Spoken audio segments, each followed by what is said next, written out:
You're on mute, Isa. I'm sorry. Welcome to the Catalyst of Change, Advancing Equity and Inclusion in Science.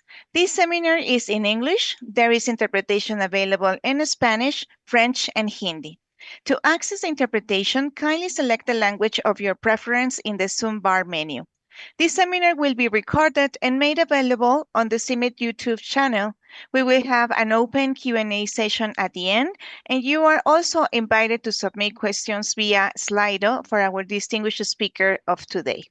We are hearing today from Anne Tutwiler, Chair Global Alliance to Improve Nutrition and Non-Executive Director of CABI. Anne Tutwiler will have a conversation with Diego Pequeno, wheat crop modeler based at CIMIT headquarters. Now, I would like to welcome Dr. Brian Goberts, Director General of CIMIT, to officially open the event and introduce our distinguished speaker, Anne Tutwiler. Dr. Goberts, over to you. Good morning, good afternoon, good evening, depending on where you are. And once again, welcome to a new Catalyst of Change. And as you know, these seminars are advancing equity and inclusion in science. The series celebrates individuals and organizations that are driven by real progress towards equity and inclusion. We spotlight diverse leaders, change makers, and allies who amplify the voices of women, but also underrepresented regions and ethnicities, people with disability, indigenous communities, and more. Why are we doing this? Because inclusive leadership is essential for a future-ready organization. By showcasing leaders who prioritize equity and inclusion, we aim to aspire to create role models and to strengthen, therefore, our own practices through learning. Diverse perspectives in decision-making lead to better, more innovative solutions, better risk anticipation, and stronger representation of stakeholder needs. And that contributes to the successful achievement of the 2030 CIMIT strategy. Today, I'm very happy and honored to present to you a true catalyst of change, Anne Tutwiler. I know Anne from her previous roles in the CGIAR, and she is deeply believing in the power of equity and bringing voices to the table. As a leader with nearly 4 decades of experience in agriculture policy and development across public and private sectors. She's currently the chair of the Global Alliance to Improve Nutrition, or GAIN. We know them well as one of our preferred partners, and also a non-executive director at the Center of Agriculture and Bioscience International, better known as CABI, another trusted partner.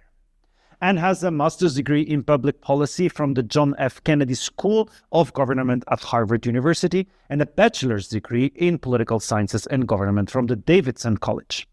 She was also awarded in that college the John W. Kuykendall Award for Community Service in 2005. She holds certificates in agribusiness from both Purdue University and Harvard Business School. Anne believes strongly that understanding people from different places and their options deeply is essential to become a global citizen. Therefore, now, without further ado, please welcome today's true catalyst of change, Anne Tutwiler.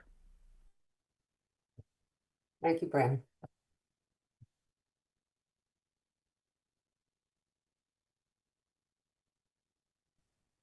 Thank you very much. So now you can start, Mrs. Anne Tutwiler.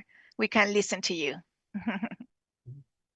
So what I'm going to try to do is weave in sort of how I got to where I am over my career with some of the thoughts I've had and experiences I've had around equity and inclusion over the course of that career. And maybe, well, first I want to show you, I don't know if you can see these. These are earrings that are basically breaking the glass ceiling. So I'm wearing specifically for our conversation today. So maybe if I can kind of crazily start back in high school, where one of my first experiences was being excluded from the two girls sort of leadership organizations because I wasn't dating the right guy or wearing the right clothes. And I decided, I found out I could apply to the boys service club, and they let me in. And I realized that was sort of my first recognition of, oh, I didn't have to stay in my lane. I didn't have to stay in the lane of girls. Um, During the time I grew up, it was also a time when basically the women role models I had were teachers and women were nurses and teachers. That was the what I saw as professional pathways. So to come, from that to the fortunate roles I've had in the leadership position took a lot of work over time, I would say. Um, I first got interested in international space from some traveling I did in high school, but what really brought me into the international ag arena was ironically a study abroad that I did in Spain back in probably 1978, where we were living in Madrid. Madrid was very exciting. There was lots going on there. But when we went out to see, to travel around the country, you could see the disinvestment that had happened in rural areas and how poor the rural areas were because there were no roads. They were still using very, um, you know, 50, 60-year-old technologies in the field. And it really struck me, sort of this rural urban divide, and it got me interested in the rural sector and the political economy of the rural sector. Then I was fortunate enough in my first job out of college, I spent a year and a half living in a mud hut in Kenya, teaching school. I was a headmistress at a rural school without running water, without electricity. And again, I came to realize sort of how disadvantaged the rural areas were and how disempowered people in those rural areas were in terms of being able to get government services, to demand government services, to have access to markets, et cetera. So that was another sort of formative experience about how I wanted to pursue my career. When I started my first, when I came back to the United States after that, I ironically ended up with a job um, working for a wise men's group in international finance and monetary policy. And when I say wise men, it was really wise men. And it was primarily made up of international finance leaders, international bankers. Um, and I really found that I didn't share the values of the people that I was working with. Some of them were very kind and nice, but by and large, what they wanted out of their world and out of their lives was not what I wanted. And during that time, I happened to meet a number of leaders in agricultural trade who were working on development issues from the trade perspective. And I just found my tribe. I just found the people that I liked, people whose values I shared, who were essentially without ego about themselves. They were really about trying to promote, a better world, a better place. Um, but even then, in that group, I was one of the few women. Most of the professors at that time were men. Um, I I can't, I mean, there were a handful of us. So, you know, all along my career, the recognition of, sometimes being the only woman in the room was really front and center of in my way of thinking and my evolution. Um, when I left that job in the Wiseman's group and went back to graduate school, I really focused in on agriculture. And I have to say, at that time, the particular issues around gender, around women, were not very salient. I did take a course at Harvard in gender economy and society, and that really opened my eyes to how women and men experience um, economic development differently, how they are affected by different development programs. And it was something I had never experienced and never thought about. And that course also brought home to me sort of the wisdom of the farmers. And I remember a particular example, which is relevant to the CG and the Potato Center, where scientists were trying to promote a single variety of potatoes to farmers in Peru.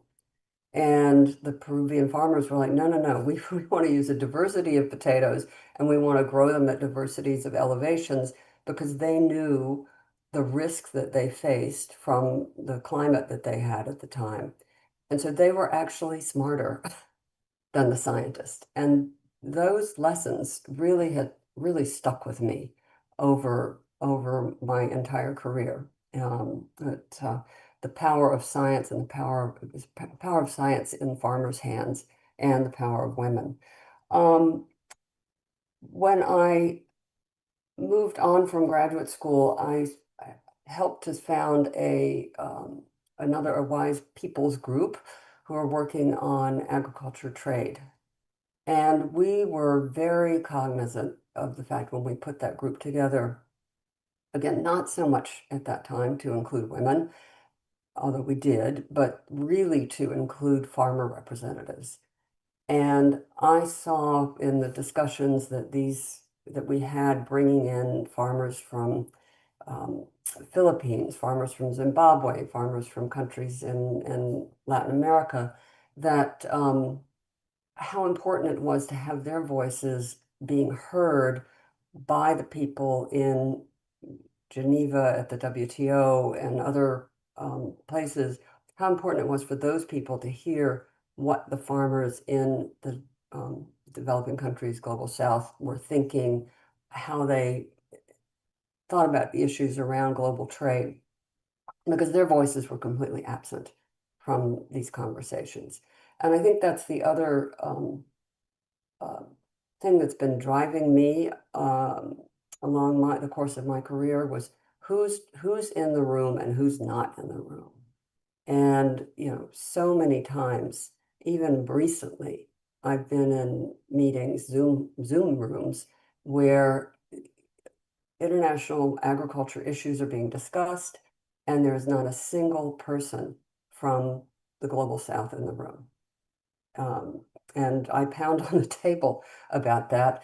And I'm sometimes told, well, it's too hard to find those people. We'll make our conversation slower, et cetera. This is still, in the last few years, amazingly enough. As I moved on in my career from working in this nonprofit, I spent 10 years working in the private sector.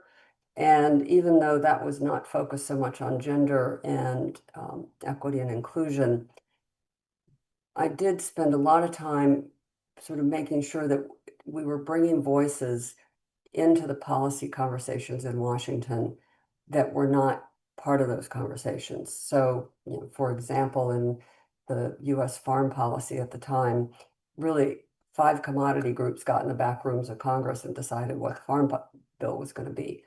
And we said, no, no, no, we wanted to bring in the voices of agribusiness into those conversations.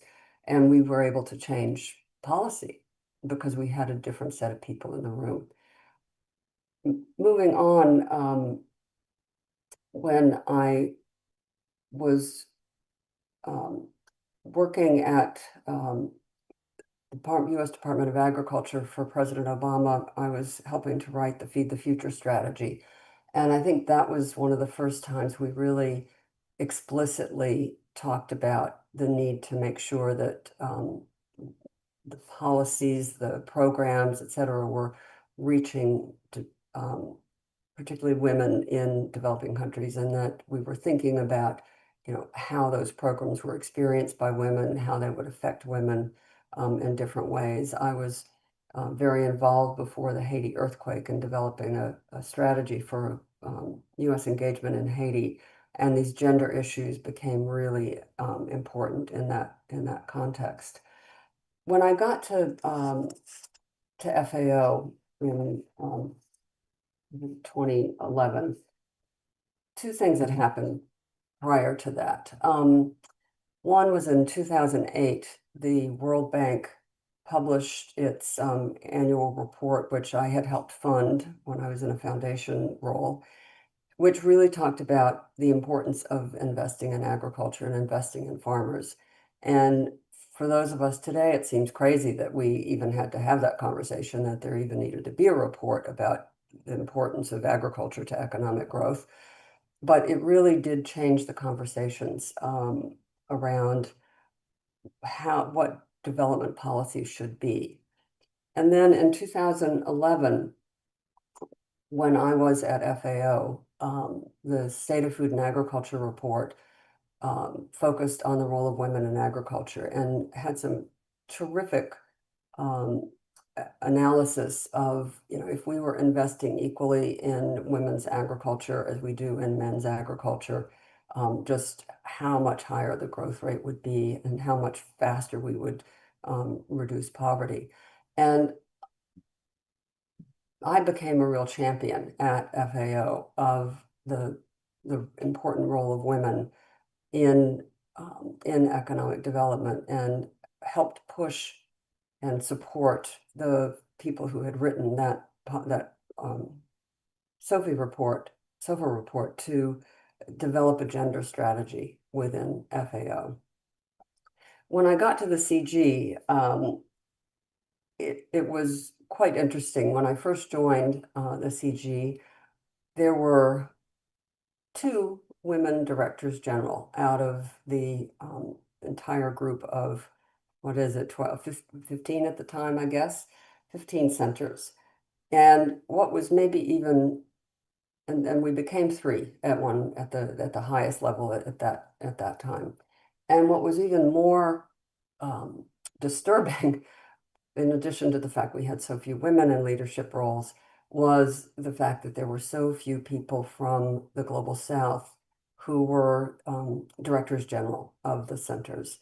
They were by and large from the US, from England, from Australia, New Zealand, and the idea that we needed to have these organizations being run by people who were from the regions, who had the experience, had the skills, and had the cultural understanding, had not really permeated. And I'm glad. I think that's changed. We have a lot more diversity in the CG leadership than we do now. One of the things that I did within FAO, back to that, is I started a women's leadership group of the very few handful of women who were at the level of director and above. And believe me, at the time, I could fit all of those people, all of those women, around my dinner table in my apartment in Rome. There were maybe a dozen out of the entire FAO. And I really spent a lot of time supporting those women in their role, mentoring them, advising them, and providing what I could do in terms of being a role model for them.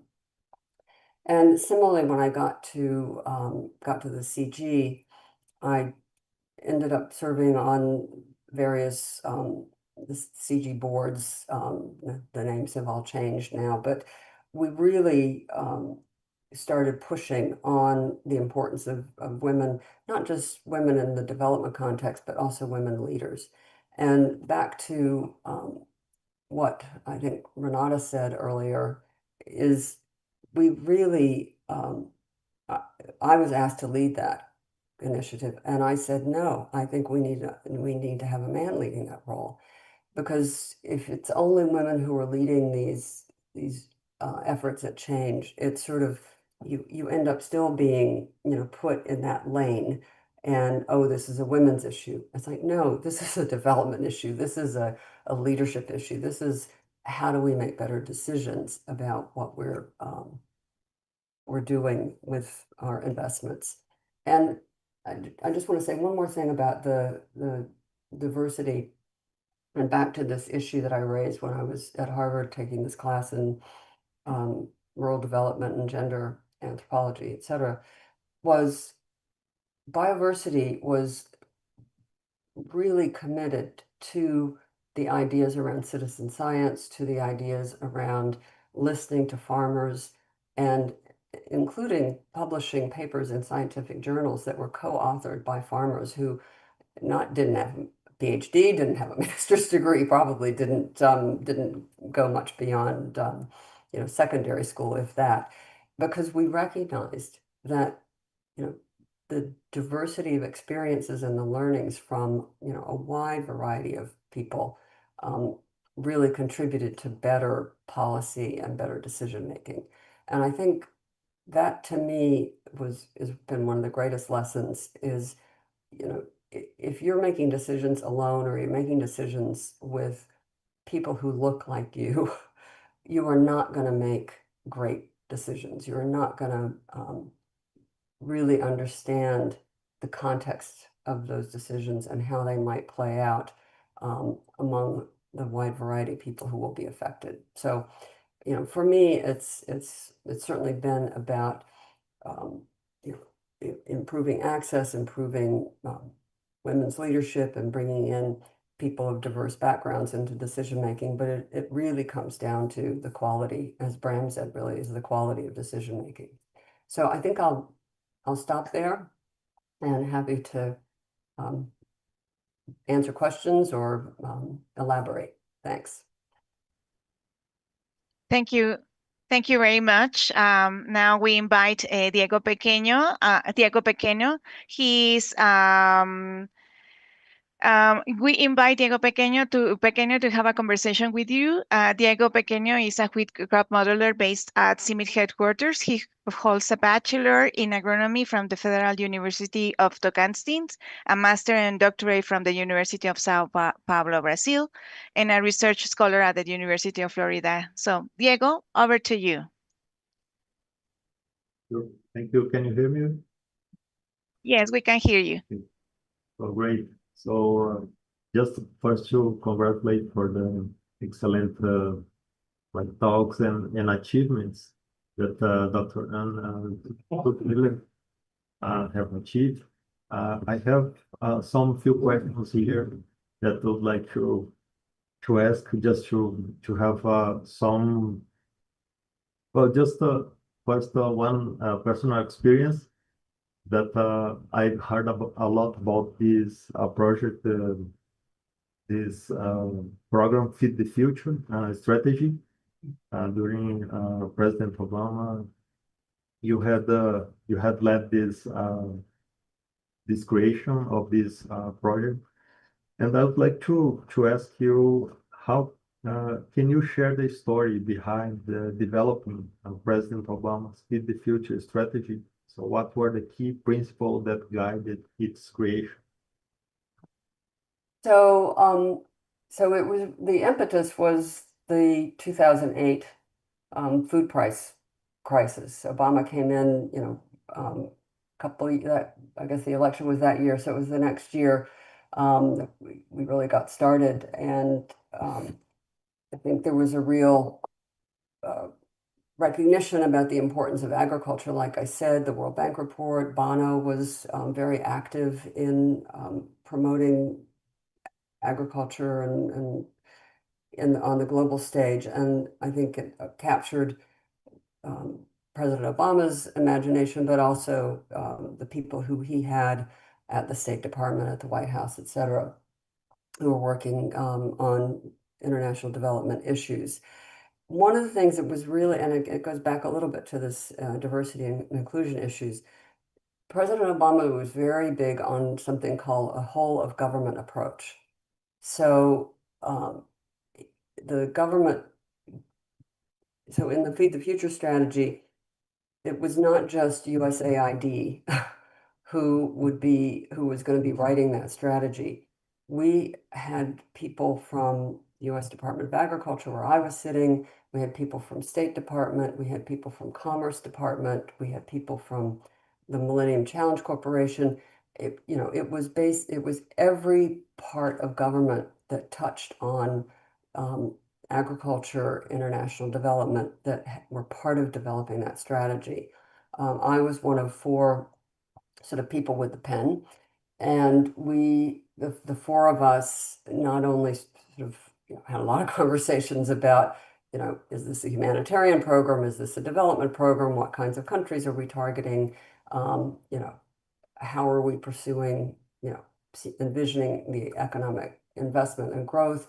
What's the role of businesses? I mean, there were a lot of really strong philosophical conversations that we had, but most importantly, maybe we had to make sure that all these players across the US government were involved and agreed with the direction we were taking that policy.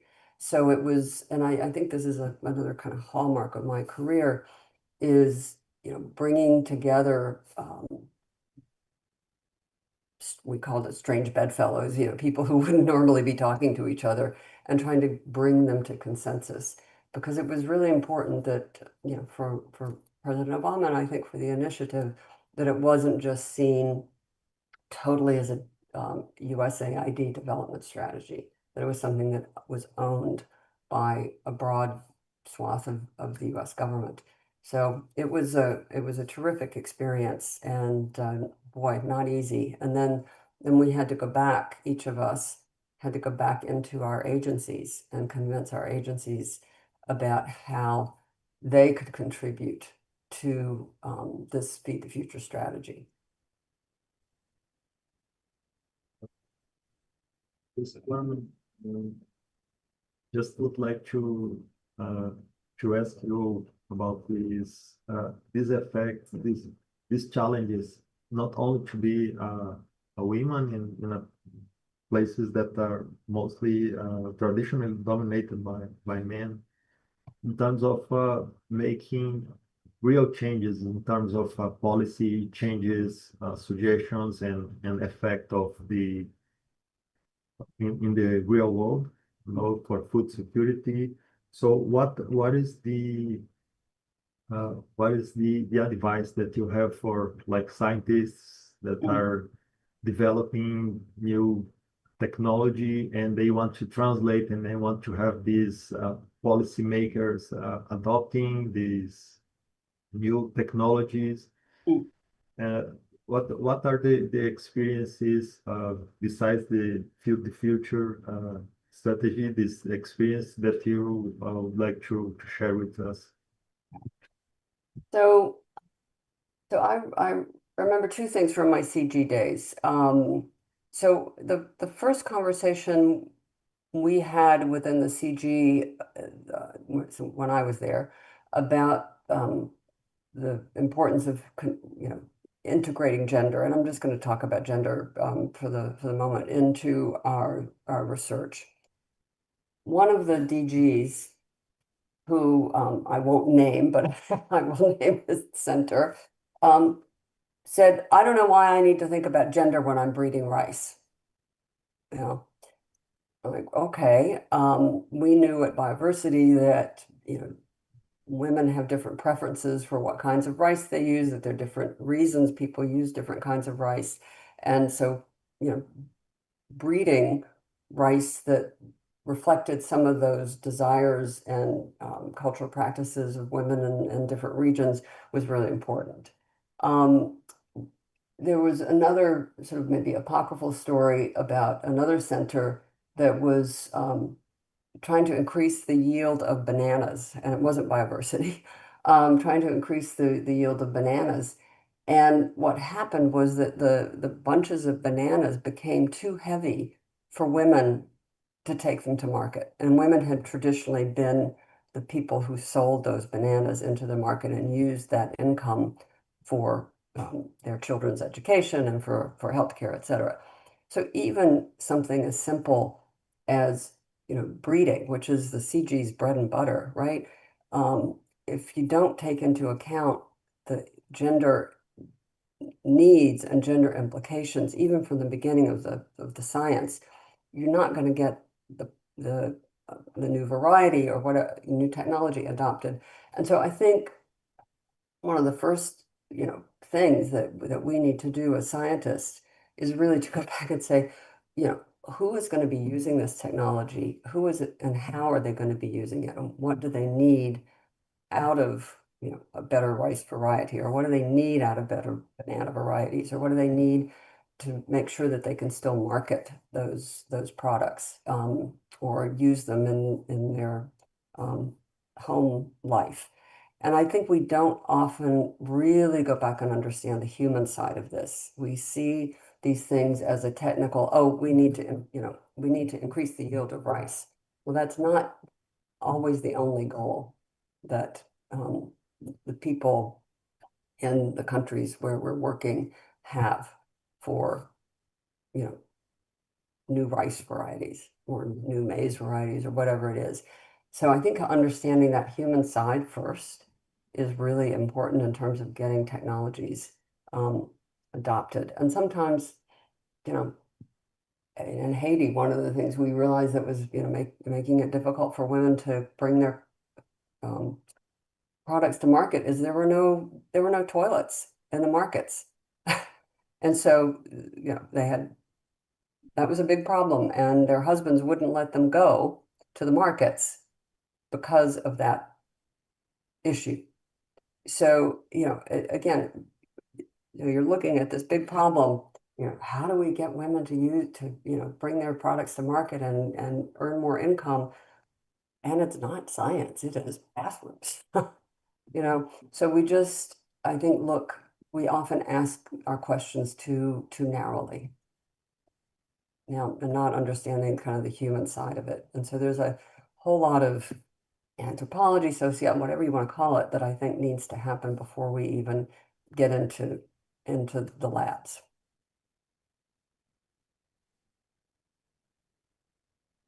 I don't know if we have some questions from the Slido.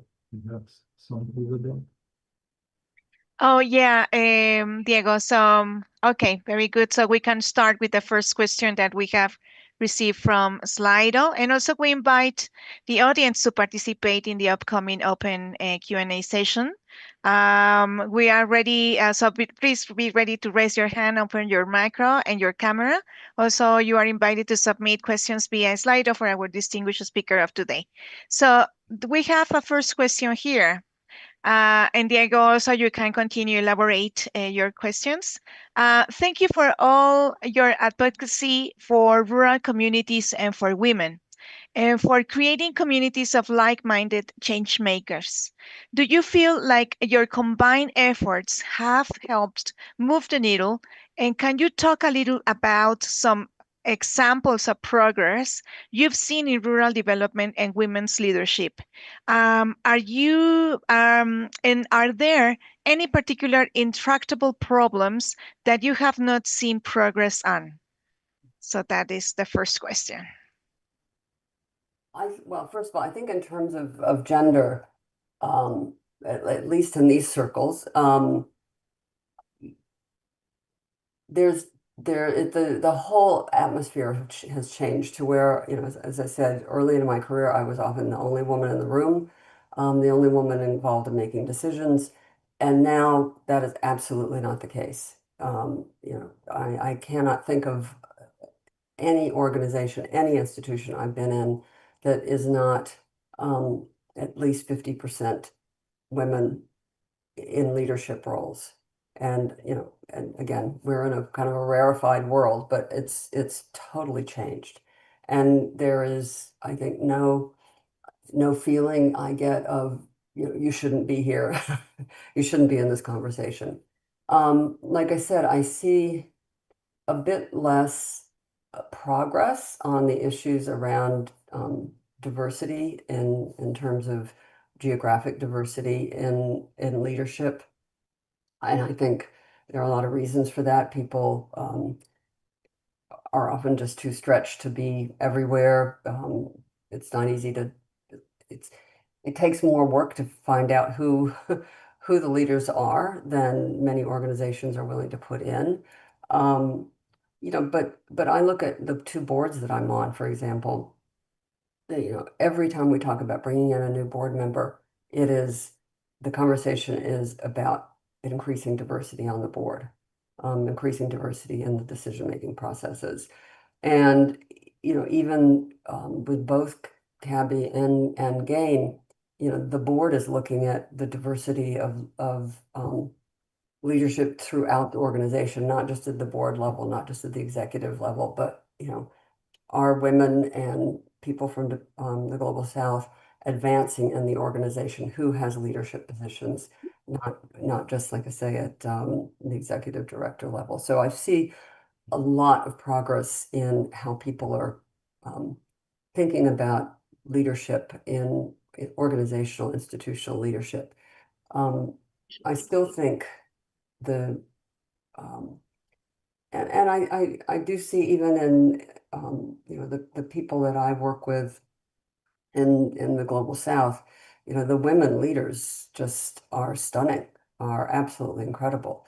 And I think there's a feeling that it's gotten easier to move in countries in Africa for women than it used to be. Again, maybe it's not all where it should be, but I do think there's been increasing movement and increasing interest in investing in girls, investing in women, investing in youth, which is part of this whole conversation. So I do think there's been a lot of progress. Do we need to do more? Of course, but I do think there's been a lot of progress, and it's changed how we're investing. It's changed how we're making decisions. Thank you very much. More progress, yeah. Like I say, I think I've seen less progress in bringing in leaders from Global South into sort of global conversations. Yeah. Thank you so much for sharing with us these reflections. When we think about how technical developments aren't necessarily the answer, such as in the case of lack of toilets in the market, how should organizations like CG centers take on this challenge? And should we consider trying to solve problems like the one in addition to the research and development challenges, funding permitting, of course? One of the things I saw when I was at FAO with the three Rome-based agencies, World Food Program, IFAD, and FAO, and to some extent the CG, is everybody was just expanding their missions all the time. It's like, WFP started doing development, FAO was doing humanitarian, and stepping all over each other. And really, what we need to think about is the partnerships. So no, CG should not be trying to do all these things. But if you identify, oh, that's a big problem, then you go look, who's the partner in that country, or who's working on sanitation issues that we can bring in and say, we're trying to increase women's access to markets so they can sell more, produce more, sell more, earn more in these markets. And we need X, Y, Z fixed. It's not that CIMMYT should do that or Bioversity should do that, but there are people who know more than we will ever know about those things. GAIN during the pandemic, had to repurpose a lot of funding that it got from because we couldn't do the kinds of projects that we had gotten funding for. And one of the things that they identified was basically formalizing some of the market structures, improving food safety, getting food off of the ground and onto market counters. And one of the things that happened as a result of sort of formalizing those markets in a number of countries was creating cold storage that could be shared. And so the women who were mostly the vendors at these markets were able to store their products in cold storage overnight, and they didn't have to haul things back and forth and back and forth. Normally, would that have been Gaines' business? Probably not. But recognizing that problem and working with the local markets and local decision makers, we were able to make that happen, and it is vastly improved. But did it help nutrition per se? Did it help women in terms of their marketing? Absolutely. So, but we partnered. Yeah. Yeah, partnerships. So that is very important advice. Here we have another question. It says, right now we are seeing international development funds retracting everywhere. What do you think the impact of that will be on rural people? And how should our institutions be preparing ourselves for doubling down our efforts to improve rural livelihoods when the funding tide turns? Should we use this time to consider radical reforms in how we work? So I don't think we're ever going back to status quo ante. There's a US or an English nursery rhyme about, we can't put Humpty Dumpty, we can't, Humpty Dumpty, the egg has fallen off the wall and we cannot put him back together again. We're not going back. So I do think it's time for a radical rethink. Just sort of hunkering down and hoping that the money's going to come back is not a successful strategy anymore for any organization that's operating in this current environment. One of the things I'm hearing, maybe not seeing so much, but I'm hearing from some of the African leaders who are on the GAIN board and others is, this is really changing how African governments see their role and the need for them to step up and do these things that maybe they've relied on aid agencies to be doing. So I think there's a sort of resetting our conversations with our host, in the case of the CG, the host country governments, about listening to them. What are their priorities? What do they need to get done? Where are they willing to invest funding is going to be really critical.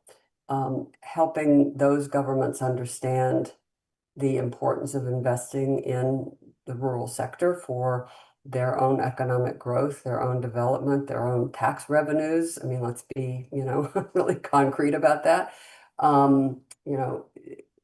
Their own educational development. I mean, all of these things, which,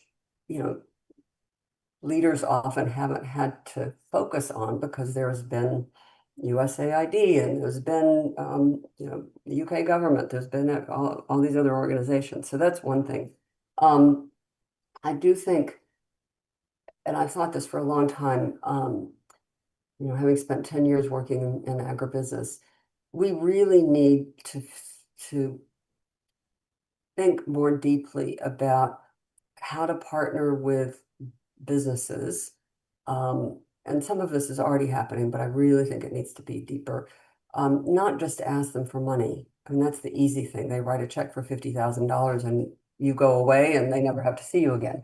But really, how do you integrate with businesses? And I'll just give you, one example that we're pursuing with CABI is, CABI has a program to reduce pesticide risk reduction. Pesticide risk is huge in the cotton sector. The terrible pesticides that are used, people don't have appropriate equipment, et cetera. So we're entering into conversations with the textile industry and saying, we don't want your money. We want to partner with you. So we have a small amount of money, but we can leverage what we do and our technical expertise to help you, reduce this risk that is in your supply chain. GAIN is doing a very similar thing, providing workforce nutrition. And the companies are paying for it because they realize that if they actually feed their people lunch, they have better retention, lower absenteeism, more efficiency, et cetera. So we need to get into that mindset. It's not just asking charity from businesses. It's really saying, how can we work with agribusiness, large and small, to achieve our goals in a very different way. So. Yeah, thank you very much. Like developing win-win relationships, collaboration and partnership. That's very important. We have another one here. It says, if we are going back to how things were, what advice would you give to young people entering into international agricultural research and development? What kinds of skills and experiences should they seek out to be effective in an unknown future? Yeah, I've been talking, as you can imagine, to a lot of young people. In fact, I'm talking to somebody this afternoon who's graduating senior, majored in international development, and yeah, it's a tough question. A couple of things, I think. One is not we to really have a concrete set of skills, and I've said this to people for a long time. Don't just go get a degree in international development. Get a degree in city planning, or get a degree in business. Get a degree in civil engineering. I mean, something that is a concrete skill that you can use. And when we talk about our scientists, they are developing concrete skills, of course, in their studies. But I think being more flexible about where you can actually make a contribution. When I graduated from college, the international career was to go to the State Department and be a diplomat. That was about, or work for Save the Children. I mean, it was really, not a big menu. But now I think there's so many different ways you can contribute to, improving the fate of the world, and including working in businesses, including, working in different kinds of organizations that may not be, first on your list of international options. So I think being really open to where you might want to work, and not necessarily, everybody trying to go work for the World Bank, or everybody trying to go work for, FAO or whatever. There's just a lot of diverse ways to make that contribution. And then the last thing I'll say, and I think this is maybe from my liberal arts background, is, yes, develop that expertise. But like I said, that course that I took in rural development, which was from Harvard College, it had nothing to do with my master's degree. And the course I took in anthropology were probably more important than some of the courses that I had actually at the Kennedy School. So broadening yourself so that you're not just looking through one mindset. I mean, I know so many economists that really, if you're not talking about elasticities in supply and demand, they don't even understand what you're talking about. And I think, making sure you have that broader base of other disciplines that, help you with systems thinking, is going to be more and more important as we go forward. Just aligned with this this question that Isabel asked, and you responded brilliantly. I'd like to ask you if you have what is the advice that you give to mentors and to leaders to foster this the next generation of not only scientists but policy, agricultural science and policy careers, especially on young women? Yeah, I've done a lot of individual mentoring with people who've worked for me, and I've signed up with a couple of programs where you're assigned someone to work with, and those have been, I think, very rewarding for me, and I hope rewarding for the people who were who I was mentoring, the women I was mentoring.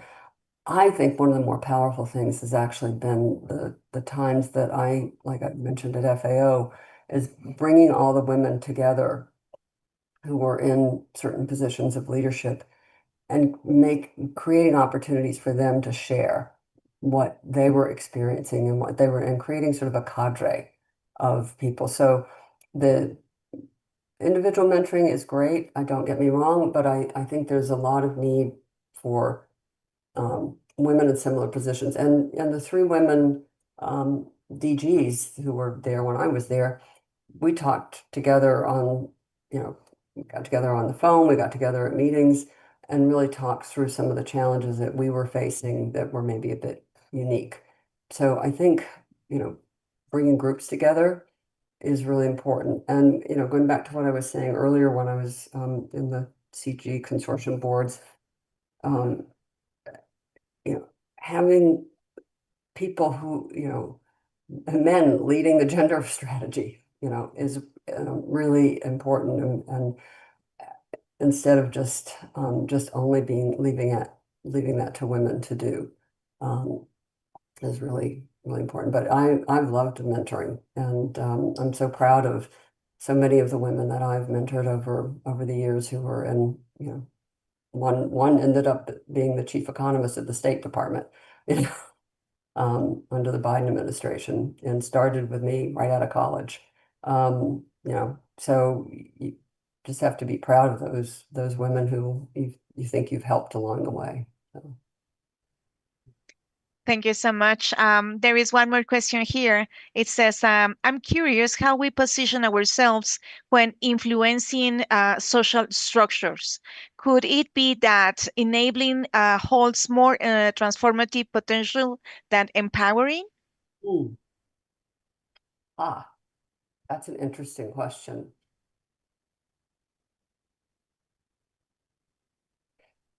I guess I would answer that in, I think the verb enabling actually implies also empowering, right?